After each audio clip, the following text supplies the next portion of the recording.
Est-ce que tu pourrais nous donner ton avis sur l'usage du numérique pour répondre à tous ces enjeux?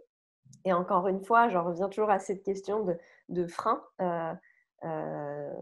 puisque voilà, on peut faire plein d'usages du numérique et il peut en découler et des bénéfices et aussi des freins finalement. Donc, est-ce que je pourrais avoir ton avis sur ce sujet, qui est une vaste question, je le sais. Alors, j'ai peut-être aborder la question par un angle particulier pour commencer, puis on pourra en discuter encore plus si tu penses qu'il y a d'autres aspects Mhm. intéressants à évoquer. Euh, donc, le numérique, pour répondre à ces enjeux, c'est sûr que ça peut être une grande richesse.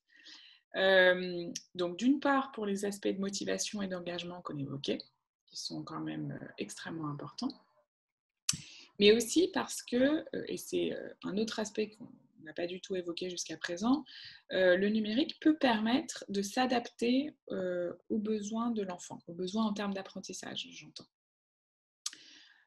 Ou alors de s'adapter à son profil particulier de faiblesse entre guillemets cognitive et de force cognitive pour lui concocter en fait le meilleur programme possible.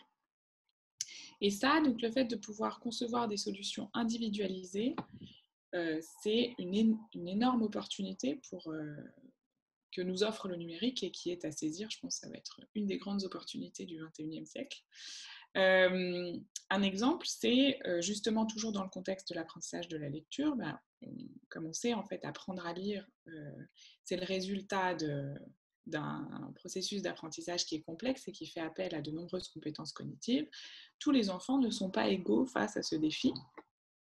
Donc il y en aura, comme pour tout, il y aura certains enfants qui ont certaines forces particulières d'un point de vue cognitif et qui sont plus faibles sur d'autres aspects et inversement. Et ce, même dans une population typique qui va acquérir la lecture normalement. Donc le fait de pouvoir adapter leur parcours de jeu, en l'occurrence, pour les entraîner plus ou moins dans certaines compétences et donc les aider au mieux dans l'apprentissage de la lecture, c'est quelque chose qui est possible évidemment sans le numérique, mais c'est nettement plus simple de le faire via des plateformes numériques.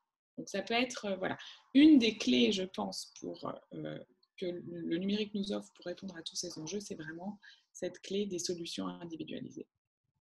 Et on n'en est pas encore là. Oui, oui, c'est clair. On avance gentiment dans cette direction. Après, pour ce qui est des freins, c'est sûr qu'il y a aussi, je pense, un défi qui est d'utiliser, ça revient un peu à ce qu'on disait dans la question précédente, c'est d'utiliser ces moyens à bon escient et de procéder en fait de manière rigoureuse pour vraiment sélectionner tout ce qui fonctionne bien et peut-être aussi mettre de côté certaines de nos intuitions qui ne sont pas forcément bonnes. Alors, je pense qu'un exemple dans ce sens-là, c'est que personne n'aurait dit, je pense a priori, que les jeux vidéo d'action pouvaient avoir des effets positifs sur l'attention. Donc je pense que dans ce domaine, il y a certaines de nos intuitions qui ne sont pas forcément bonnes. Et donc ça demande vraiment un travail empirique, scientifique rigoureux pour choisir ce qui est pertinent et se défaire de certains éléments qui ne sont peut-être pas très fonctionnels. Comme justement l'exemple que je donnais tout à l'heure de faire scintiller plein de personnages dans le cadre d'une histoire où en fait c'est juste trop.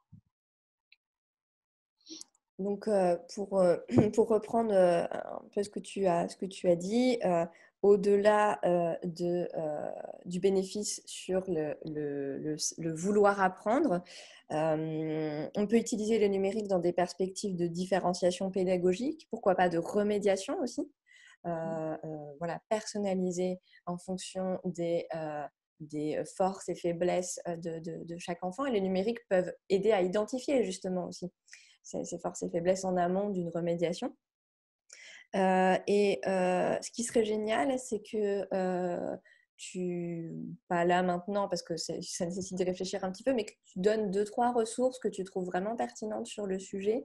Ce serait difficile de te demander de nous donner des noms comme ça d'outils numériques que toi tu trouves particulièrement bien, parce qu'en fait il y a une telle richesse, une telle diversité pour tous les âges que ce serait difficile. Mais c'est vrai que vouloir utiliser à bon escient pour faire de la différenciation, de l'accompagnement personnalisé, je trouve que c'est un des plus grands défis en fait. Quand on est enseignant où en fait on n'a pas toujours accès aux bonnes ressources, on n'a pas toujours accès aux bons interlocuteurs. Et peut-être qu'une première chose à faire, c'est déjà identifier un peu à quoi on a accès au sein de son établissement, de son académie, voilà, voir un peu plus largement quels sont les interlocuteurs avant de plonger un peu tête baissée dans toute l'offre d'outils numériques.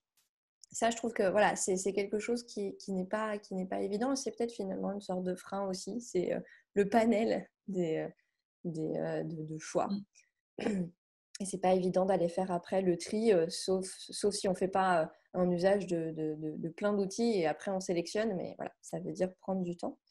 En tout cas, c'est un levier fort et je pense qu'on peut l'exploiter à bon escient.